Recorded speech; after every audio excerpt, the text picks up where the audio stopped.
तिब्बत स्थित मानसरोवर कैलाश के बाद किन्नर कैलाश को ही दूसरा बड़ा कैलाश पर्वत माना जाता है।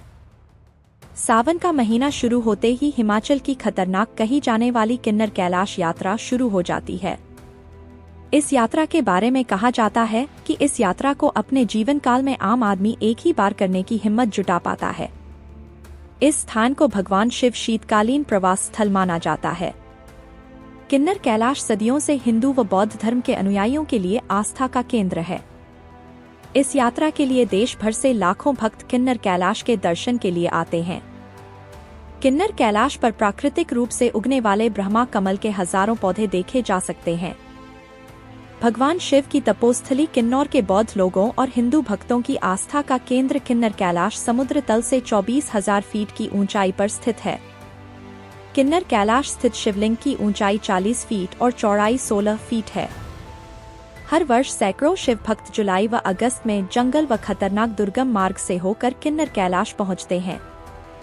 किन्नर कैलाश की यात्रा शुरू करने के लिए भक्तों को जिला मुख्यालय से करीब 7 किलोमीटर दूर राष्ट्रीय राजमार्ग 5 स्थित पोवारी से सतलुज नदी पार कर तंगलिंग गांव से होकर जाना पड़ता है। गणेश पार्क से करीब 500 मीटर की दूरी पर पार्वती कुंड है। इस कुंड के बारे में मान्यता है कि इसमें श्रद्धा से सिक्का डाल दिया जाए तो मुराद पूरी होती है। भक्त इस कुंड में पवित्र स्नान करने के बाद करीब 24 घंटे की कठिन राह पार कर किन्नर कैलाश स्थित शिवलिंग के दर्शन करने पहुंचते हैं। वापस आते समय भक्त अपने साथ ब्रह्मा कमल और औषधीय फूल प्रसाद के रूप में लाते हैं। 1993 से पहले इस स्थान पर आम लोगों के आने जाने पर प्रतिबंध था। 1993 में पर्यटकों के लिए खोल दिया गया, जो 24,000 फीट की ऊंचाई पर स्थित है। यहाँ 40 फीट ऊंचे शिवलिंग हैं। यह हिंदू और बौद्ध दोनों के लिए पूजनीय स्थल है। इस शिवलिंग के चारों ओर परिक्रमा करने की इच्छा लिए हुए भारी संख्या में श्रद्धालु यहाँ पर आते हैं।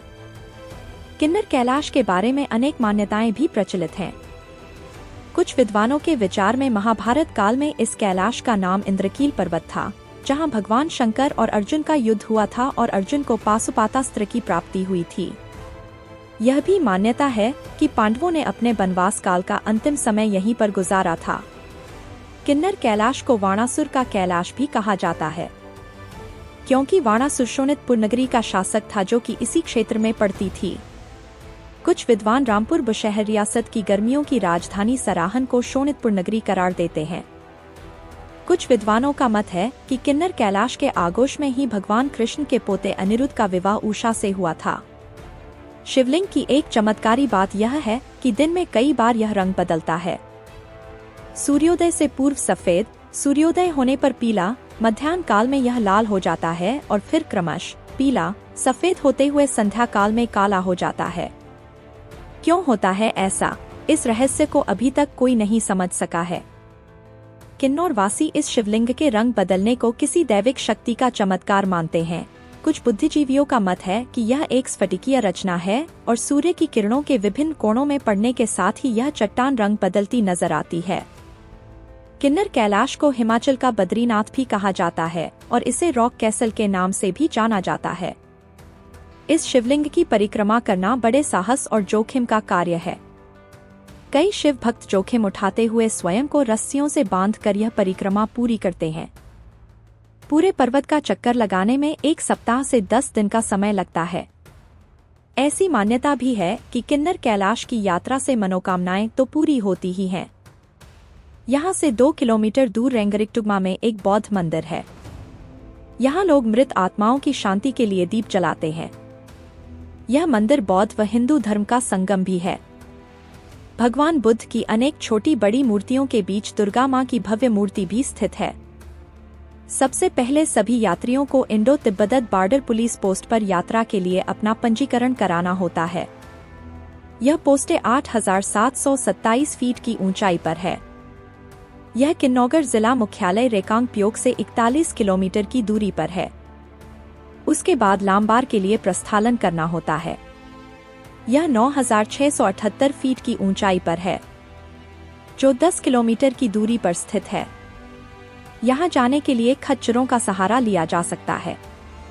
इसके उपरांत 11,319 फीट की ऊंचाई पर स्थित चारांग के लिए चढ़ाई करनी होती है। जिसमें कुल 8 घंटे लगते हैं।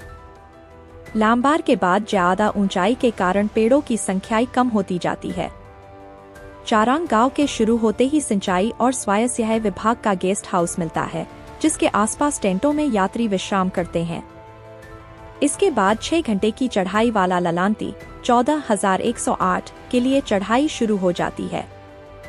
चारांग से 2 किलोमीटर की ऊंचाई पर रंगरिक तुंगमा का मंदिर स्थित है। इसके बारे में यह कहा जाता है कि बिना इस मंदिर के दर्शन किए हुए परिक्रमा अधूरी रहती है। इसके बाद 14 घंटे लंबी चढ़ाई की शुरुआत हो जाती है। इस दिन एक ओर जहां ललांती दर्रे से चारांग दर्रे के लिए लंबी चढ़ाई करनी होती है, वहीं दूसरी ओर चितकुल देवी की दर्शन हेतु लंबी दूरी तक उतरना होता है।